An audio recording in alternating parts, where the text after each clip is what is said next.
Salut, c'est Trado, je suis content de vous retrouver pour l'analyse technique de l'or et de l'argent. Au programme de cette vidéo, les dernières nouvelles qui ont émaillé l'actualité depuis 3 jours. L'analyse technique de l'or et de l'argent libellé en euros pour les investisseurs et en dollars pour les traders. Je vous retrouve après ça.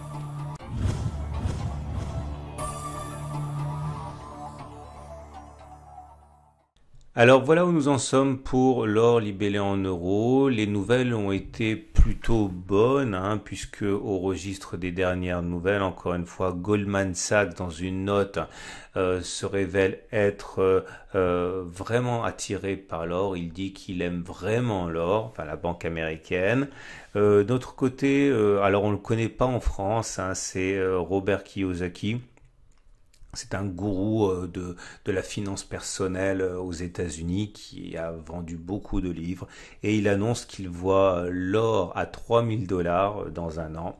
Et pour terminer sur une note également positive, Citibank, la banque américaine, voit une figure chartiste haussière sur l'or. Alors je vous rappelle que tout ce qui suit influence l'or libellé en dollars, qui est différent de l'or libellé en euros, mais encore une fois, l'essentiel des news provient des États-Unis, et même quand ça vient d'Europe, malheureusement, les analyses sont données pour l'or en dollars.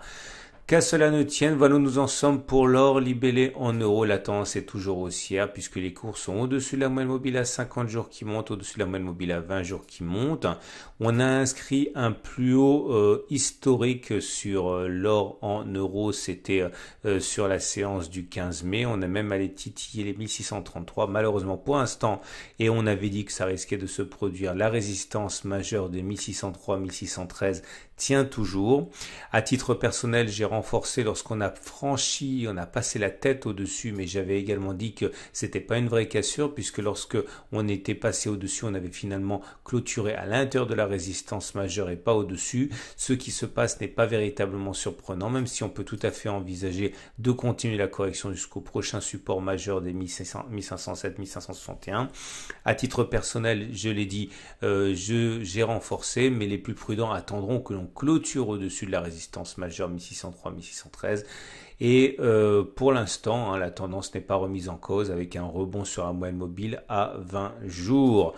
On passe à l'or libellé en dollars avec une configuration totalement similaire, puisque comme vous pouvez le voir, on est bien au-dessus de la moyenne mobile à 50 jours qui monte, au-dessus de la moyenne mobile à 20 jours qui monte.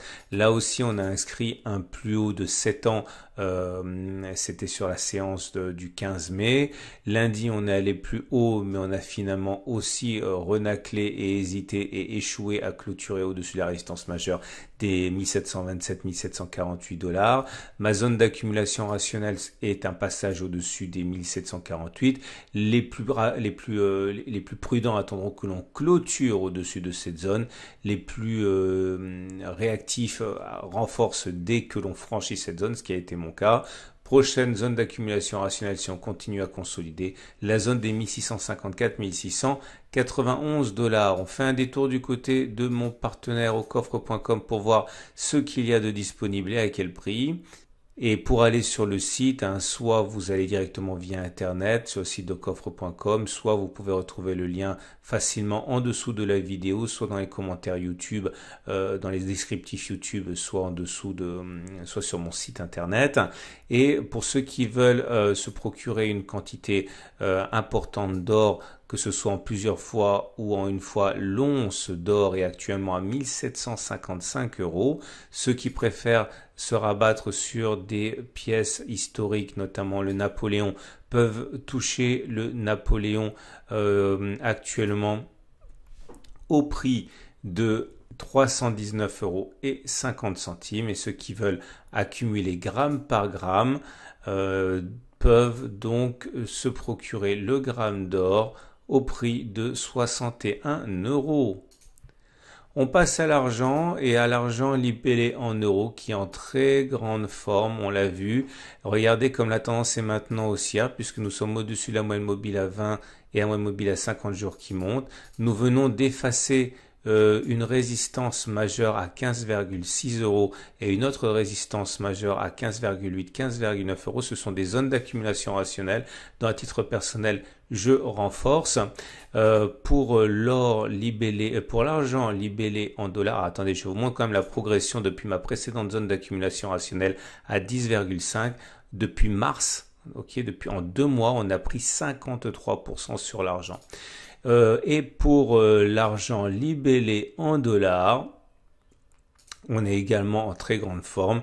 On vient pour l'instant bloqué sur la résistance majeure des 17,5, 17,6. Si on passe au-dessus, ça sera une zone d'accumulation rationnelle. La tendance, elle est haussière. Bon, il ne faut pas crier victoire trop tôt puisque ça fait 2 jours quand même que l'on hésite et que l'on échoue à passer au-dessus. Mais en tout cas, voilà, là aussi, depuis ma précédente zone d'accumulation rationnelle, on est à une progression de plus de 50%. Hein. Donc voilà où est ma prochaine zone d'accumulation rationnelle en cas de passage au-dessus de cette résistance majeure. On regarde ce qui se passe du côté de mon partenaire au coffre.com. Et pour l'argent, la Vera Silver, donc une once d'argent, est actuellement disponible au prix de 22,49 euros. Je souhaite une excellente journée. Je vous donne rendez-vous en fin de semaine, samedi, pour la mise à jour des dernières nouvelles et un point sur l'analyse technique de l'or et de l'argent.